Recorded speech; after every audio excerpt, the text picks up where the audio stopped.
So we have a baseball champion. No, the series did not go 7 games. No, there wasn't any Game 6 drama like we saw in 1986 or even 2011 for that matter. After Jorge Soler hit that home run into the orbit, and I don't even know if it's come down since, the Braves cakewalked themselves to a World Series victory. And for an 88-win team to win a World Series, for a team that was under 500 in early August, it just goes to show you that it does take 162 games. It does take a little luck too, because the Dodgers, also I want to say this, the Dodgers helped in bringing a World Series to Atlanta. And you have to give the Braves credit. I'm not trying to discredit anything that they did along the way.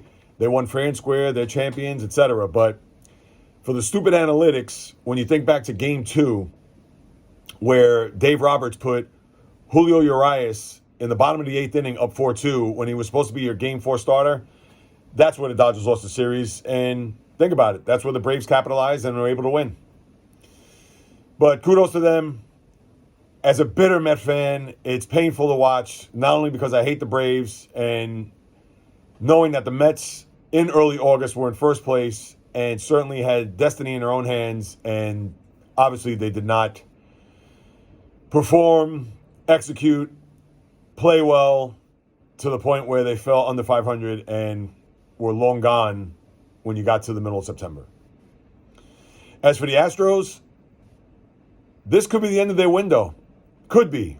Not saying it is the end, because when you look at the nucleus, when you look at what they've done over the past 5 years, winning 3 pennants, a World Series in 2017, I get it, you're going to look at the whole cheating scandal, but now, as George Springer left last year to Toronto, chances are Carlos Correa is going to do the same. I believe Justin Verlander, who did not pitch this year because of Tommy John, he's also a free agent.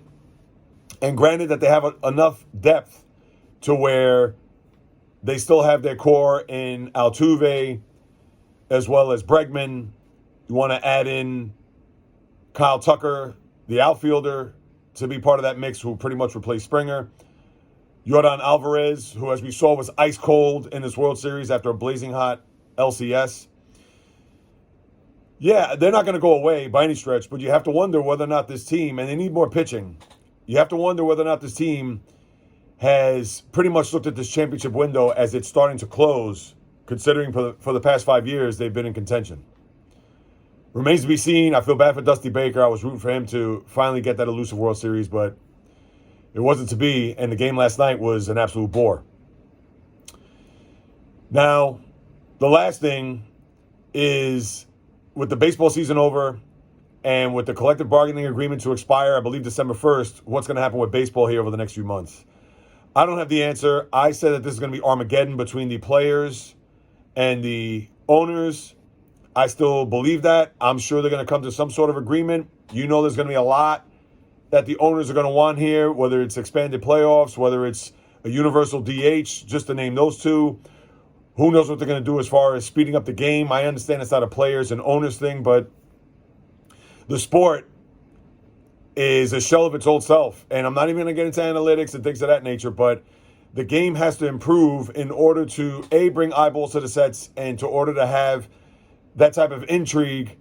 As we know, baseball is regional to begin with, but to them to be that national pastime that it always will be, but to be part of the conversation, because as we all know, it's all about the NFL tops and then NBA second. So for the players and owners to come to some sort of agreement, and it's not going to happen anytime soon, you would hope that maybe as we get deeper into the winter, January into February, that things will start to percolate and maybe they could come to some sort of agreement. But I don't see it happening. It's too early to tell. I understand it's going to be just laborious, to say the least, as to what they're going to do to agree to where we could have baseball come March or April next year. But right now, from the outside looking in, it does not look good. And I'll just leave it at that. Every Monday, the JAYREELZ podcast. You know, I had to put a cap on this season and not wait till Monday to express my thoughts. But I appreciate everybody who listens to the podcast, who follows me on social media, also now on YouTube as well. I greatly appreciate you guys. You're definitely not taken for granted, and gals too. So until Monday, until next time, as always, on the JAYREELZ podcast, on the flip, baby.